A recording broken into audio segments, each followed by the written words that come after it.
Hi, this is Kim from Khan Academy. I am the history fellow here, and I am here with Emily. Hi, I'm the biology fellow. So Emily and I are here talking about Darwinism. And I'm interested in Darwinism because in the late 19th century, what we usually call the Gilded Age, there is a very prominent interpretation of Darwinism that is called social Darwinism.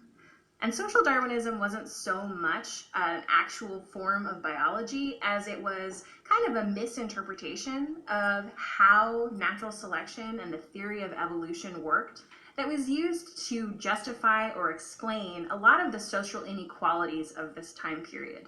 And the way people often thought about it was that white Anglo-Saxon people, so Europeans, Northern Europeans, were kind of the most evolved.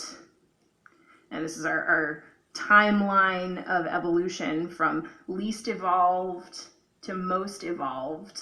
And people like African Americans or Asians or Native Americans or even Eastern Europeans were less evolved, that they were on a scale of evolution where they hadn't come as far as Anglo-Saxons.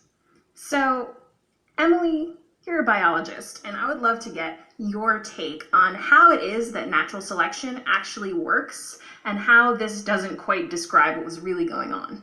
Yeah, definitely. So maybe I can speak first to that specific graph that you've drawn. And I think that this is actually a common point of confusion when it comes to evolution, that there's not really such a thing as more or less evolved in evolution. Okay, so this gradient really doesn't exist. No, I mean, there's sort of I think that people sometimes see the pictures of like the ape standing up and turning into a person, and they think, oh, this is sort of a linear path from one thing to another. But what you really get is different types of organisms evolving from a shared ancestor and branching off. So, nobody who's alive on Earth today has been evolving for more or less time since their last common ancestor than anybody else. So I'm going to draw what I think is how you're explaining this, and please correct me as I go along, but say this is my common ancestor, and then would there possibly be branches like this? Yeah, that's a great way to draw it. And I mean, certainly humans are all extremely closely related to each other, but like we could even say this for us versus a dog, a bacterium, like pretty much anything. All life on Earth shares a common ancestor, and so that bacteria is just as evolved as you are, actually, in the sense of absolute time since those two split apart. Right, so like from the moment that life first appeared on Earth, there has been so much time, and all of us have been evolving from that point. So even whether you're a piece of bacteria, piece a good word, a bacterium. There you go, beautiful. Excellent. A bacterium.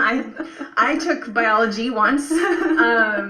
Or you are Albert Einstein. You have been evolving for precisely the same amount of time. Oh, awesome. Okay. Wow, I'm really relieved to find that I could describe that as well as I could. You did a great job. Beautiful. So you've done this distinction between evolving from a common ancestor. So how is it that the actual theory of natural selection works? Yeah, that's a great question. So natural selection, often people talk about it as sort of having three key ingredients. And to see how it works, let's imagine that we're just looking at a population of beetles. So picture your beetles to start with. And what would we need to have in order for these beetles as a group to evolve by natural selection? So one thing that we would need is some variation among the beetles. Okay.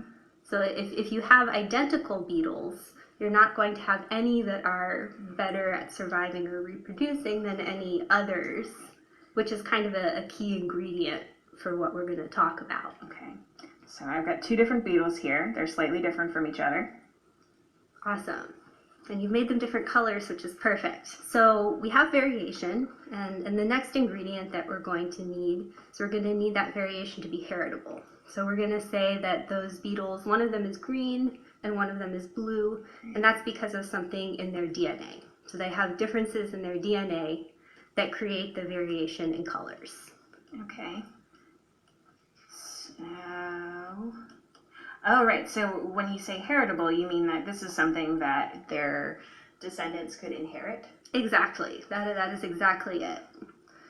So the final ingredient is that the differences, these heritable differences, need to affect how good the beetles are at leaving offspring in the next generation. Okay. So, for example, let's say we would probably have more than 2 beetles in our actual population, but let's say this population has just moved into a new area that is very blue colored. Okay. So blue rocks, blue flowers, whatever. And there's also a bunch of birds in that environment that really like to eat beetles.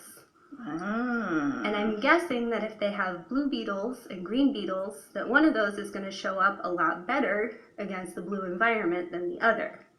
So probably a lot of our green beetles are going to get picked off by birds, and they're not going to be able to leave offspring because, gosh, they kind of got at.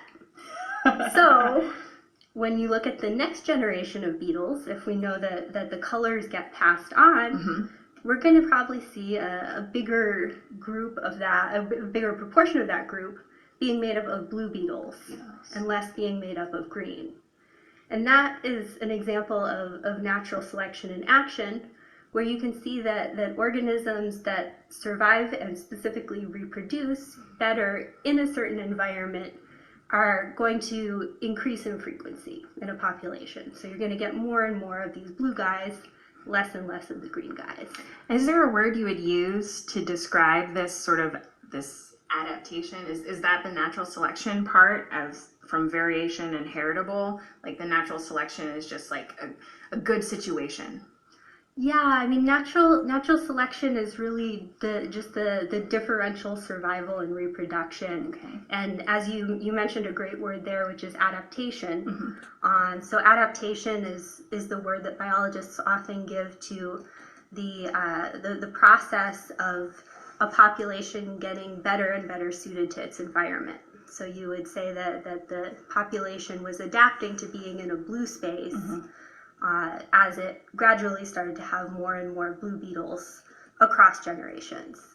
So what I find really interesting about this is that it's entirely by chance, right? More or less, you've got a genetic mutation, and then that mutation happens to suit the environment that you're in, which allows you to thrive, and your genes and your adaptations to be passed on over time. Yes, and I mean the variation would have occurred randomly to start with. Like you say, it would have been a mutation. It didn't happen because the beetles went to a blue place and said, gosh, I should be blue, that would be awesome. That was not what happened. That it was already there, and it just happened to be successful in that environment. And if they'd gone to a green place, well, guess what? You would have gotten exactly the opposite effect. Suddenly the green guys would have been more successful, more able to leave offspring, and you would have seen green be increasing or quote unquote favored by natural selection.